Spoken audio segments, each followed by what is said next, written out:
గడచిన సంవత్సరాలు నా స్వరాన్ని పెడచెవిన పెట్టావు, నీ మనసుకు తోచినట్టు నడిచావు. కనీసం ఈ సంవత్సరమైనా నీవు నా స్వరం వెతుకుతావా, నా మాటకు విధేయత చూపడానికి మొదలు పెడతావా? నీతో చాలా మాట్లాడి నీ ద్వారా నేను కొన్ని సాధించాలనుకున్న కార్యాలు ఉన్నాయి నా కుమారుడా, నా మాట వింటావా అని అడుగుతున్నాడు ఈవేళ. కనీసం ఈ సంవత్సరం నుంచైనా నాకు లోబడతావా? మళ్ళొక్కసారి నీ హృదయం పట్టుదలతో నా మాటలు పట్టుకుంటావా? అయ్యో ఇశ్రాయేలు, నీవు నా మాట వినుట ఎంత మేలు. నువ్వు అనుకున్నాయి, నువ్వు సాధించేయని అల్పమైనవిరా, నీ ద్వారా నేను గొప్పవి చేయాలనుకుంటున్నాను నాన్న. ఇప్పుడు నువ్వేదో పొందుకున్నవన్నీ అల్పమైనవి, శ్రేష్టమైనవి నీకు ఇవ్వాలనుకుంటున్నాను. నీ ఎడల నూతన క్రియలు చేయాలనుకుంటున్నాను. నీవు గ్రహింపలేని గొప్ప కార్యములు నీకు చేయాలనుకుంటున్నాను. ఏబు గ్రంథంలో అంటాడు ఈ మాట.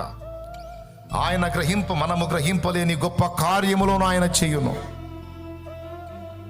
మనం గ్రహింపలేని కార్యాలు మన కోసం దాచిపెట్టాడు. మనం గ్రహింపలేని సంగతులు కూడా మనకు అర్థమయ్యేటట్టు చూపిస్తాడు.